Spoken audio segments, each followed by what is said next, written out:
بسم اللہ الرحمن الرحیم۔ السلام علیکم اسٹوڈنٹس۔ اقرا حفاظ سیکنڈری اسکول پشاور زون کی جانب سے آپ کو خوش آمدید کہتے ہیں۔ مضمون اردو جماعت ہشتم۔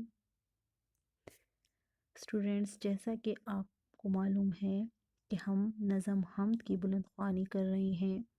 پچھلی ویڈیو میں ہم حمد کے پہلے 4 اشعار پڑھ چکے ہیں۔ آج ہم اگلے 5 اشعار کی تشریح کریں گے اور اس کے معنی اور مفہوم کو سمجھیں گے۔ آپ کے سامنے آپ کی کتاب کا صفحہ نمبر 100 موجود ہے۔ آپ سب اپنی کتاب کا صفحہ نمبر 100 کھولیں۔ آئیے ہم نظم کی بلند خوانی شروع کرتے ہیں۔ شعر نمبر 6 ہے ہمارے پاس۔ تو ہی نظر آتا ہے ہر شے پہ محیط ان کو، جو رنج و مصیبت میں کرتے ہیں گلہ تیرا۔ الفاظ معنی دیکھیں۔ محیط چھایا ہوا، رنج و مصیبت دکھ تکلیف گلہ شکایت۔ مفہوم دیکھیں۔ اے اللہ، جو لوگ مصیبت میں گرفتار ہونے پر تجھ سے شکایت کرتے ہیں انہیں تو ہی سارے عالم پر چھایا ہوا دکھائی دیتا ہے۔ شاعر اللہ تعالیٰ کی حمد و ثنا بیان کرتے ہوئے کہتے ہیں کہ اے اللہ، تیری ذات کا عکس کائنات کے ذرے ذرے میں نظر آتا ہے۔ ہم تجھے دیکھ تو نہیں سکتے لیکن تیری قدرت کے جلوے ہر شے میں نظر آتے ہیں۔ جو انسان خوش اور مطمئن ہیں اور جو تکالیف کا شکار ہیں سب تیرا نام لیتے ہیں، کیونکہ انسان نازک اور کمزور مخلوق ہے، اس لیے تھوڑی سی تکلیف بھی برداشت نہیں کر سکتا۔ ذرا سی تکلیف بھی آ جائے تو اس کے لبوں پر تیرا ہی نام آتا ہے، کیونکہ وہ جانتے ہیں کہ یہ دکھ اور تکالیف اللہ تعالیٰ کی طرف سے ایک آزمائش اور امتحان ہے۔ انہیں صرف اللہ کی ذات پر بھروسہ ہوتا ہے۔ وہ مصیبت کے وقت اسے ہی پکارتے ہیں اور کہتے ہیں کہ اے اللہ، تو نے ہمیں ڈالا ہے، تو ہی ہم پر رحم فرما، کیونکہ ہم تیرے گناہگار بندے ہیں اور تو ہی ہمارا سہارا ہے۔ بس ان لوگوں کے سامنے ایک ہی راستہ ہوتا ہے کہ وہ اللہ تعالیٰ سے دعا اور فریاد کریں۔ شعر نمبر 7 دیکھیں۔ نشے میں وہ احسان کے سرشار ہیں اور بے خود، جو شکر نہیں کرتے نعمت پہ ادا تیرا۔ سرشار بھرا ہوا، بے خود مدہوش۔ مفہوم دیکھیں۔ تمام انسان اللہ کی نعمتوں کی ناشکری میں اس قدر مگن اور مدہوش ہیں کہ اللہ کا شکر ادا کرنا ہی بھول گئے ہیں۔ شاعر کیا کہتے ہیں؟ شاعر اللہ تعالیٰ سے اپنی محبت اور عقیدت کا اظہار کرتے ہوئے کہتے ہیں کہ اللہ نے ہمیں بے شمار نعمتوں سے نوازا ہے جن کا شکر ہم ادا نہیں کر سکتے، لیکن یہ دنیا عجیب جگہ ہے۔ ایک طرف نیک اور شکر گزار بندے ہیں تو دوسری طرف ناشکروں اور باغیوں کی بھی کمی نہیں ہے۔ ایسے لوگوں پر تو نے رحمتوں اور نعمتوں کی بارش برسا دی، لیکن وہ بغاوت پر اتر آئے اور دنیا کو ہی اپنا سب کچھ سمجھ لیا۔ وہ سمجھتے ہیں کہ اللہ کے ہم پر جو احسانات ہیں تو ان پر ہمارا ہی حق ہے۔ وہ اپنی اوقات بھول جاتے ہیں اور اللہ تعالیٰ کی یاد سے غافل ہو جاتے ہیں۔ غرور اور تکبر میں وہ اپنی زبان پر شکر کے الفاظ نہیں لاتے۔ وہ اپنی طاقت کے نشے میں اس قدر مست ہوتے ہیں کہ وہ کفر کی راہ اختیار کر لیتے ہیں۔ وہ یہ بھول جاتے ہیں کہ یہ سب کچھ اللہ تعالیٰ نے ہی عطا کیا ہے اور جب اللہ دے سکتا ہے تو چھین بھی سکتا ہے۔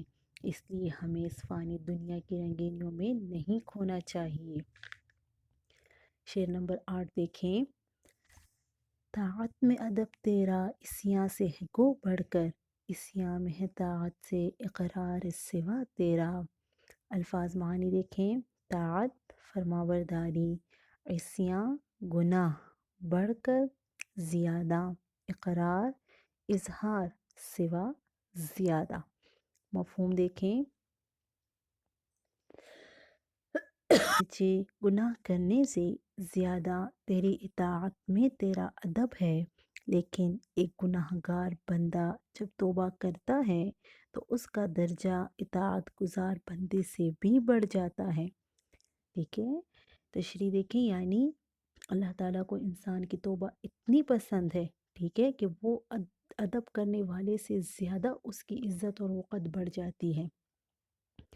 شاعر اللہ تعالیٰ کی عظمت اور صفات بیان کرتے ہوئے کہتے ہیں کہ اے اللہ، تو بڑا رحیم و کریم ہے۔ یہ بات درست ہے کہ ہم اللہ تعالیٰ کی اطاعت اور اس کا ادب و احترام کرتے ہیں، اور اس میں شک نہیں کہ اللہ کی ذات کے خلاف بغاوت کرنا، نافرمانی کرنا اور نعمتوں کا شکر ادا نہ کرنا گنہگاروں کا شیوا ہے۔ یہ ایسے اعمال ہیں جو انسان کو زیب نہیں دیتے، کیونکہ انسان کو ہر حال میں اللہ تعالیٰ کا شکر گزار رہنا چاہیے۔ لیکن سوال یہ ہے کہ یہ گناہ گار گناہ کرتے کیوں ہیں؟ وہ اس لیے کہ وہ سمجھتے ہیں کہ تو رحمان و رحیم ہے اور انسانوں پر 70 ماؤں سے زیادہ مہربان ہے اور توبہ قبول کرنے والا ہے۔ اس لحاظ سے گناہ گار بھی تیری ذات سے بے خبر اور منکر نہیں ہے۔ یہ شعر حمد کے سب سے خوبصورت اشعار میں سے ہیں۔ شعر نمبر 9 دیکھیں، آفاق میں پھیلے گی کب تک نہ مہک تیری، گھر گھر لیے پھرتی ہے پیغام صبا تیرا۔ الفاظ معنی دیکھیں، آفاق دنیا، مہک خوشبو، صبا صبح کی ٹھنڈی ہوا کو کہتے ہیں۔ مفہوم دیکھیں، اے اللہ، آخر کب تک دنیا میں تیرے نام کی خوشبو نہیں پھیلے گی؟ اے اللہ، صبح کی ٹھنڈی ہوا ہر طرف تیرا پیغام لے کر جا رہی ہے۔ یعنی شاعر کیا کہتے ہیں، شاعر اللہ تعالیٰ کی عظمت و بزرگی کی تعریف کرتے ہوئے کہتے ہیں کہ تیرا ذکر، تیرے دین کا ذکر اور تیرے محبوب حضرت محمد صلی اللہ علیہ وسلم کا ذکر خوشبو کی طرح پوری دنیا میں پھیلے گا، کیونکہ تیری ذات کی مثال خوشبو کی طرح رک نہیں سکتی اور نہ رد کی جا سکتی ہے۔ تیری عظمت اور دین اسلام کی تعلیمات دور دور تک پھیل کر رہیں گی۔ جس طرح چمن میں پھولوں کی خوشبو کو ہوا دور دور تک پھیلاتی ہے، اسی طرح اللہ تعالیٰ کا نام اور ذکر بھی دنیا کے کونے کونے تک پہنچ کر رہے گا۔ کائنات میں ہر چیز اللہ کی بنائی ہوئی ہے۔ اگر ہم چمن کی مثال لیں تو مالی نے صرف بیج بویا، اللہ کی قدرت نے پودا بنایا اور خوشبو بکھیرنے لگا۔ اس پھولوں کی طرح اللہ اور اس کے محبوب حضرت محمد صلی اللہ علیہ وسلم کا ذکر بھی دنیا میں موجود ہر شخص کی زبان پر ہوگا انشاءاللہ۔ شعر نمبر 10 دیکھیں، ہر بول تیرا دل سے ٹکرا کے گزرتا ہے، کچھ رنگ بیاں حالی ہے سب سے جدا تیرا۔ مفہوم دیکھیں، اے حالی، تیرا انداز بیاں سب سے منفرد ہے، یہی وجہ ہے کہ تیرا ہر بول یعنی شعر دل پر اثر کرتا ہے۔ الفاظ معنی دیکھیں، بول بات یعنی شعر، ٹکرا کر چھو کر، رنگ بیاں بیان کرنے کا انداز، جدا الگ یا منفرد۔ ٹھیک ہے، شاعر اس شعر میں کیا کہتے ہیں؟ سب سے پہلے میں آپ کو بتاتی چلوں کہ اس شعر میں صنعت تعلیٰ پائی جا رہی ہے۔ ٹھیک ہے، صنعت تعلیٰ کسے کہتے ہیں؟ ایسا شعر جس میں شاعر اپنے بیان، اپنی جو شاعری ہے اس کی تعریف کرتا ہو، ٹھیک ہے، اپنے انداز بیان کی تعریف کر رہا ہو۔ اس شعر میں بھی شاعر جو ہے وہ اپنی اس حمد کی تعریف بیان کر رہا ہے کہ میں نے یہ حمد بہت ہی خوبصورت انداز میں پڑھی ہے۔ ٹھیک ہے، یعنی شاعر کا مطلب یہ نہیں ہوتا کہ وہ غرور و تکبر کے طور پر یہ الفاظ استعمال کر رہا ہے، ٹھیک ہے، یہ صرف وہ اپنی شاعری کی خوبصورتی، اس کا حسن سمجھانے کی کوشش کرتا ہے۔ ٹھیک ہے، تو نظم کے اس آخری شعر میں شاعر ناصحانہ انداز میں کہتے ہیں کہ اے اللہ، اللہ تعالیٰ کی محبت، عقیدت اور عظمت ہر انسان کے دل میں موجود ہوتی ہے، لیکن اے حالی، اللہ کی محبت میں لکھے گئے یہ اشعار لوگوں کے دلوں کو چھو کر گزرتے ہیں اور اثر کر جاتے ہیں۔ انسان کو یقین ہو جاتا ہے کہ اللہ کی محبت ہمارے دلوں کو روشن کر رہی ہے۔ شاعر اپنے انداز کی تعریف کر رہے ہیں کہ اے حالی، تیرے بیان کرنے کا انداز دوسرے شاعروں سے مختلف ہے۔ جو بھی میرے اس کلام کو پڑھتا ہے وہ متاثر ہوئے بغیر نہیں رہ سکتا۔ میری شاعری پڑھنے اور سننے والے کے دل پر ضرور اثر کرتی ہے۔ حالانکہ یہ بات درست بھی ہے، کیونکہ وہ واقعی دوسرے شعراء سے مختلف ہیں اور ان کی شاعری میں اثر پایا جاتا ہے، کیونکہ وہ مصلحی قوم ہیں، یعنی قوم کی اصلاح کرنے والے ہیں۔ ٹھیک ہے جی، آپ لوگوں نے نظم پڑھ لی ہے، آپ کی نظم ختم ہو چکی ہے۔ آئیے ہم نظم کا مرکزی خیال دیکھ لیتے ہیں، چونکہ آپ کو پتہ ہے کہ آپ کے ایگزامس میں جو ہے کبھی کبھی آؤٹ آف کورس یہ کویسچن آ جاتا ہے کہ اس نظم کا مرکزی خیال لکھیں یا اس کا خلاصہ لکھیں، یا کسی چیپٹر کا خلاصہ آ جاتا ہے۔ ٹھیک ہے، تو مرکزی خیال کا مطلب کیا ہے کہ آپ نے اس نظم سے یا اس چیپٹر سے کیا سبق حاصل کیا، اس کا مرکزی نقطہ کیا ہے، شاعر ہمیں کیا سمجھانے کی کوشش کر رہے ہیں، ٹھیک ہے، اس سے ہمیں کیا سبق ملتا ہے۔ تو میں آپ کے سامنے، آپ خود سے بھی مرکزی خیال اس کا بنا کر لکھ سکتی ہیں۔ ٹھیک ہے، مرکزی خیال جو ہے وہ 3 سے 4 لائنوں کا ہونا چاہیے، اس سے زیادہ نہیں ہونا چاہیے۔ ٹھیک ہے، تو آئیے دیکھتے ہیں مرکزی خیال میں کیا کہتے ہیں۔